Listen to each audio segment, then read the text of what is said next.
Well, thank you. It's a huge privilege to be here. Yet another person who's been in clinical practice for more than 40 years. So my name's Ross, and I'm a GP, and I work with Sabina as a tutor at the Birmingham Medical School. So this is where I work, at the Caris Medical Centre in Birmingham, and here's a few excerpts from our website. I want to start by telling you a story. It's about a conversation I had with one of my patients. I'll call her Sister Catherine. She was a Catholic nun in her 80s. I'd cared for her for over 15 years with high blood pressure and arthritis. Recently, she came to me with new symptoms of indigestion. I'd been concerned and I made the appropriate referral, and the letter had just come back to say she had advanced esophageal carcinoma. I picked up the phone to talk to her about a diagnosis. She was quiet and listened carefully as I tried to explain what lay ahead for her. After covering all the facts about palliative care that seemed appropriate at the time, I wanted to try and find out how she was processing all of this. I wasn't sure how to phrase the next question. Why, I wondered, did the UK-trained medic in me find it so hard to switch gear? The biomedical terrain is my go-to comfort zone. But Sister Catherine was more than her cancer histology. She was a person with relationships, hopes and fears. Being a doctor meant caring for her as a whole person.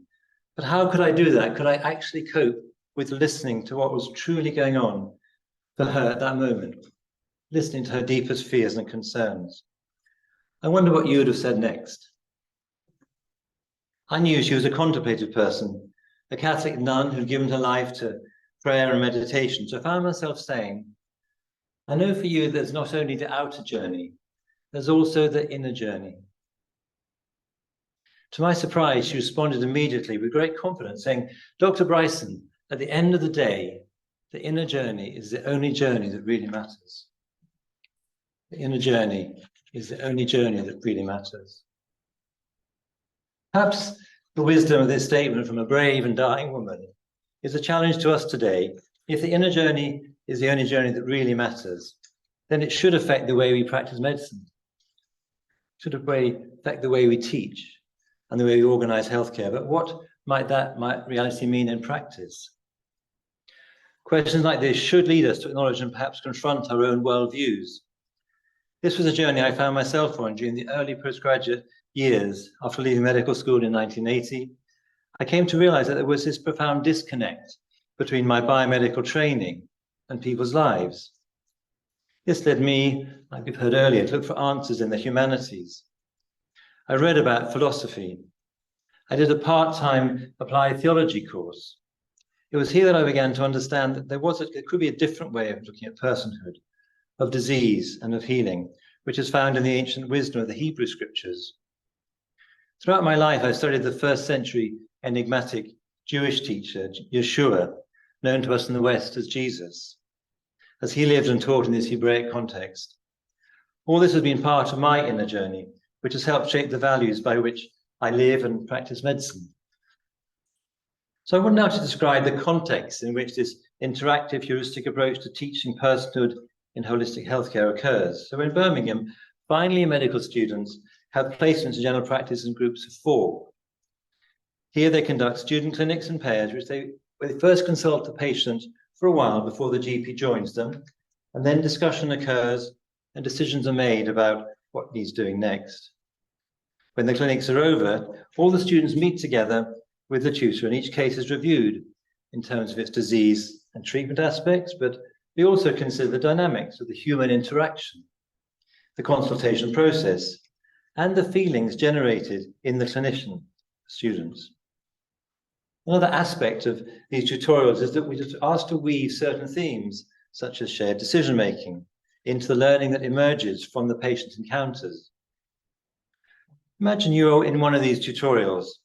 The discussion is about patient encounters, and the intended theme is holistic healthcare in general practice. Here are a few patients that have been seen. There was that tense businessman with his ongoing bowel symptoms, who eventually began to talk about his work pressure, the long hours he was having to put in, and the strain it was putting on his marriage. He even mentioned that he felt a pretty hopeless father at the moment. There was a lady in her 40s, her late 40s. She was tired a lot, easily irritable, and feeling low. She wondered if the problem lay in her hormones. But as she mentioned about her infertility and failed IVF treatments, she struggled not to cry. A young man in his early 20s, the records show that he'd been a victim of child sexual abuse and had been in foster care. He was looking for a sick note for his mental health problems. He seemed to begin to trust the student and told her about his multiple sexual partners, his recreational drug use, and yet how alone he felt. Finally, a lady in her early 20s with her 8-month-old baby who had eczema. The mother was a lone parent in temporary accommodation, so the student had asked her about her background in social support. It turned out that she was from Eritrea, from a minority faith group opposed by the government, and there she had been arrested and beaten. She told of her escape across the border, of her hazardous journey across North Africa, the Mediterranean, to Calais and on to England.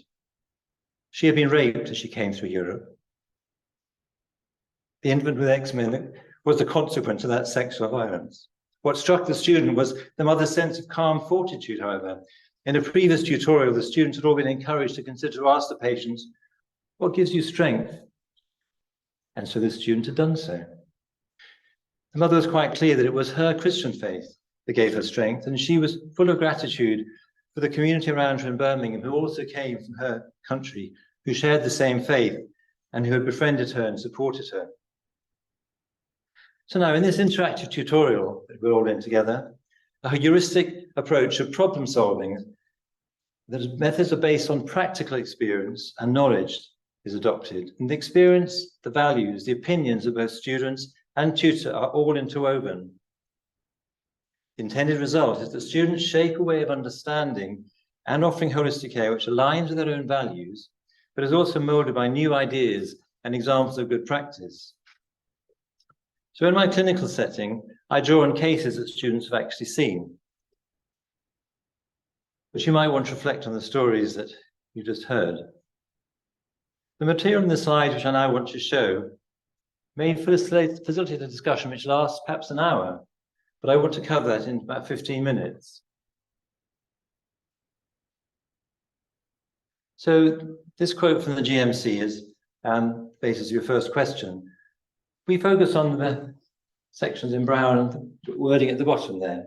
GMC have listed 6 separate categories, which they call factors, which we need to understand are linked in some way, and students are required to understand the linkages between them. In our discussion, we recognize that we're familiar with all of the terms, but we wonder why the term spiritual is listed separately and what that might actually mean. We then cover some documents that back up what general practice is all about, or hopes to be about. The 2012, why expertise in whole person medicine, the report from the Royal College of GPs. Again, from the Royal College of GPs, being a general practitioner, the current curriculum. Section E talks about caring for the whole person, and we're asked to have specific capabilities of practicing holistically and demonstrating the holistic mindset of the general practitioner. This recent policy document, we've touched on this, and I would encourage you to reflect on just the title, The Power of Relationships. What is relationship-based care, and why is it important? There's a quote here that it says about knowing the patients, their families, seeing the whole person, understanding their backstory. Is that what we are teaching? Is that what we are modeling?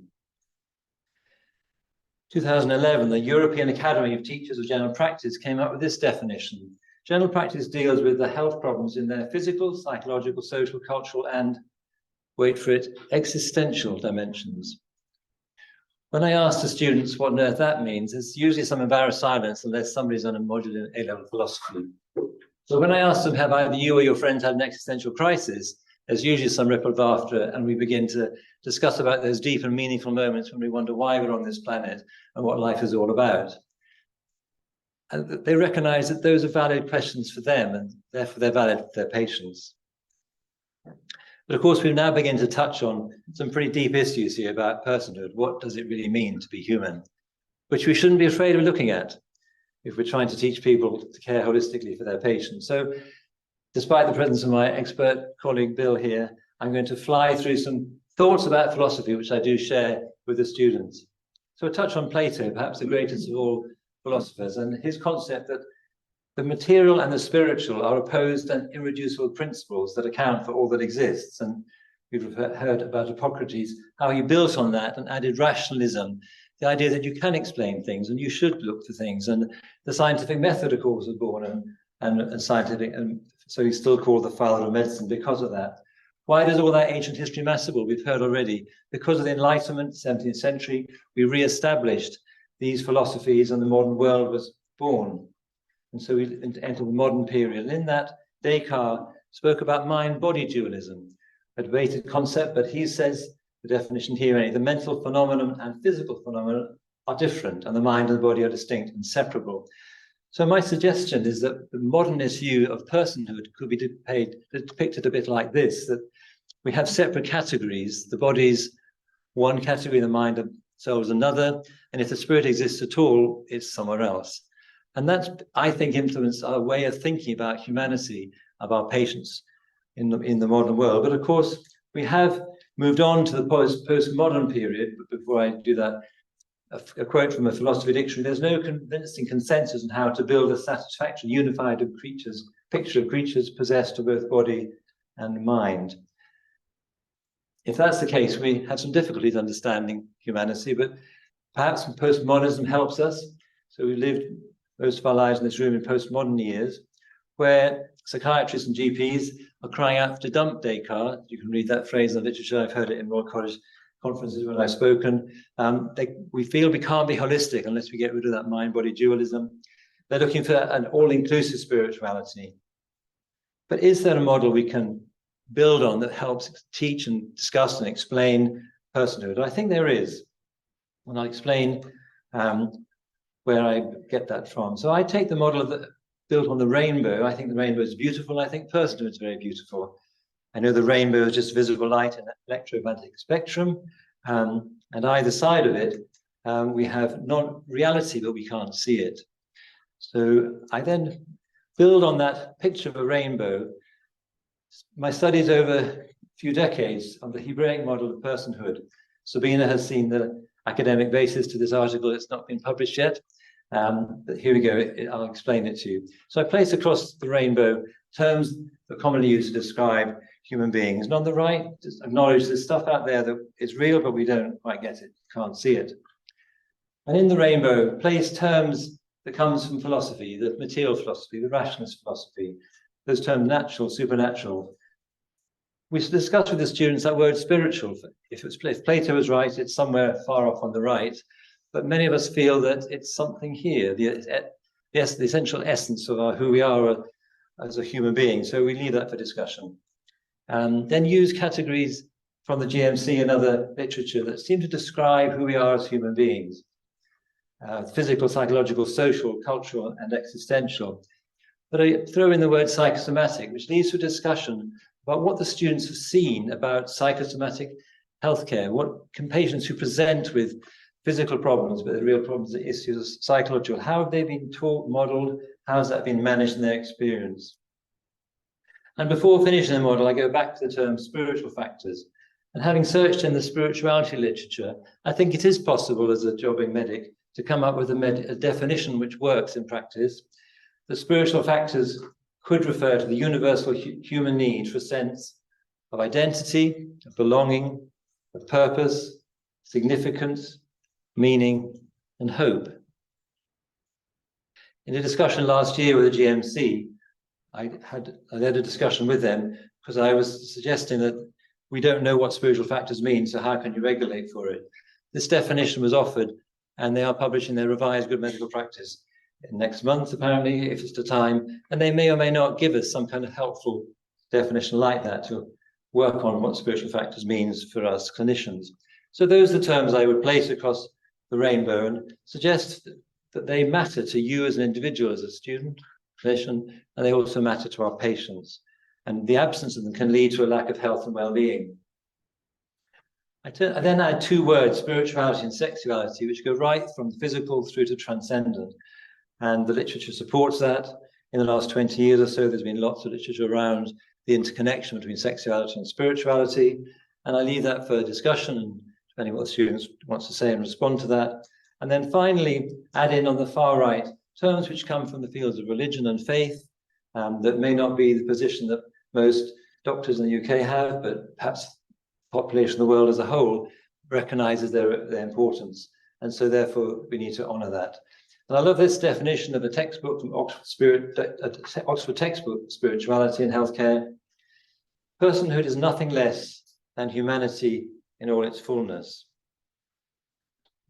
So I leave that up and we conclude the discussions about how this doesn't fit with their views, their values, their beliefs, how they function as human beings and what they might want for their patients. And then I show them this slide. And there's usually a slight restfulness in the room, and I ask, what has healthcare really been like for you and your experience? And it usually is more like this. There's still a divide between the body and the mind, and we still struggle with this psychosomatic, and we don't do much about all that we've just been talking about in healthcare. So I lead the students with a challenge about, well, if this model of whatever model you have of personhood does influence the way you see your patients and see yourself.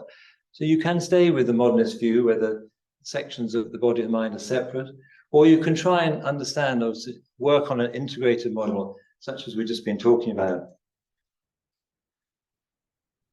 I often go back to this definition of holism from the British Journal of General Practice, 2005. It challenged me to not define problems just by what I can see and I understand, and also that we cannot be holistic unless we employ others. So that's what and I will interweave with my students some of the story of what we have done as it's appropriate for the conversation. So this is where I work, the Charis Medical Center. Charis is a Greek word meaning grace, which means giving unearned loving kindness and acceptance. It reflects our commitment to treat everyone with kindness and without prejudice. Our top strapline says, caring for you with excellence as a whole person, with continuity through every stage of your life. We were talking earlier about values. We talk about addressing those physical, mental, social, and spiritual needs which affect patients' health and well-being. But then we say these are some of the values which have shaped us as practitioners, and therefore we want to offer them. So grace, compassion, integrity, respect, and hope are things which we identify important to ourselves, so we want to then offer them to our patients. But we can't do this alone. So right back from before I started as a GP, we knew that the whole person meant caring for and finding for the social and spiritual solutions to patients' problems that lie within community resources. So we found a way of connecting with these resources by creating a separate community organization to carefully link the needs of our patients with these resources. Charis Neighbour Scheme is a separate organization which I led the development of in the late 90s, and I'm still one of its directors. Neighbour comes to the challenging question which prompted the story of the Good Samaritan. Who is my neighbour? Charis Neighbour Scheme meets unmet needs, particularly working with vulnerable young families, isolated elderly, and amongst asylum seekers and refugees. With about 10 staff and around 80 volunteers, this includes advocacy and benefits advice, practical help, befriending, reducing loneliness, and creating a sense of community. In effect, it is a social prescribing organisation that has made possible a really different way of delivering healthcare for me in the last 25 years, long before the term social prescribing was actually used. Having just set up this organisation, I found myself agreeing to lead a partnership with Charis Neighbour Scheme and Birmingham Health Authority in establishing a Sure Start programme. This multi-million-pound invention was so well integrated in all sectors of our deprived community and made such an impact that Tony Blair sent his advisor, Lord Faulkner, to visit us to understand what we were doing. And when teaching students during their child health placements, they were always inspired by their visit to the Sure Start Children's Centre.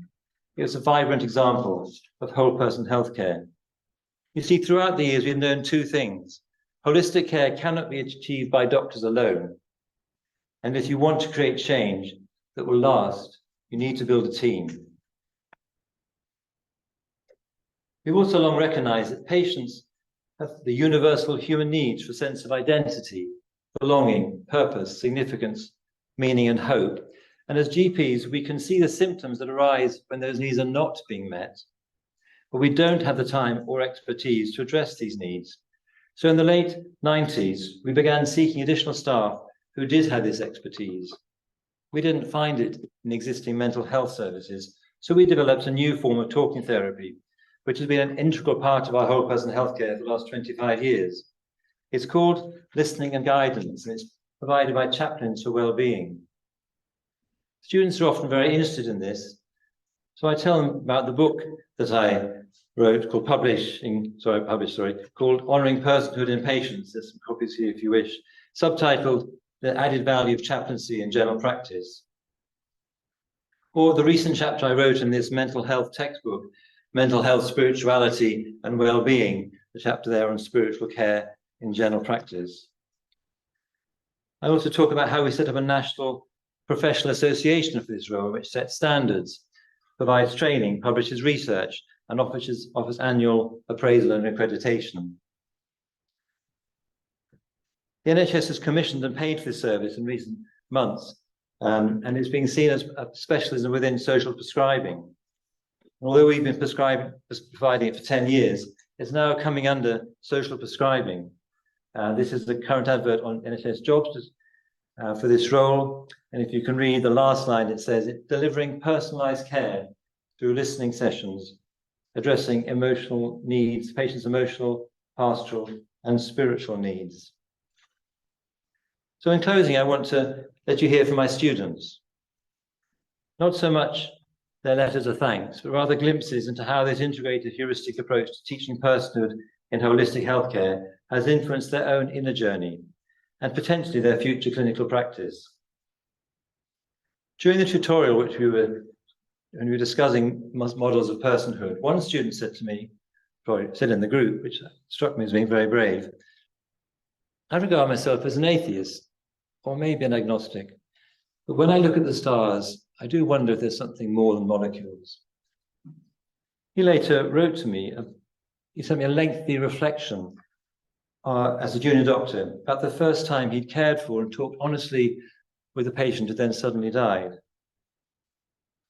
Just last week, I had a conversation with another student. He'd come back to my medical centre for a graduation celebration meal. And as he loaded his plate with curry, he said, "You were right about the bio-psycho-social spiritual model. Sometimes people don't need a medical intervention. They just need to find hope." And finally, let me tell you about a recent student consultation. After the tutorial on holistic healthcare, I joined two students as they were talking to an 80-year-old lady. She'd come from medication review. What I noticed as I walked in was intense engagement between the students as they talked about the lady and about her life. She was lonely in her elderly care residential setting. Her adult daughter was seriously ill with a brain tumour. She was concerned about her own lung problems. Her religion was Catholic, but that did not create for her any sense of community. Conversation moved on to how she wanted to do something with her life in which she could contribute. There was some purposeful activity where she could make a difference to others. She was a retired speech and language therapist, and the students talked to her about Caris Neighbour scheme, knowing that this would help connect her with others and find a way for her to contribute. As it happens, Caris Neighbour schemes runs free English classes for newly arrived mothers.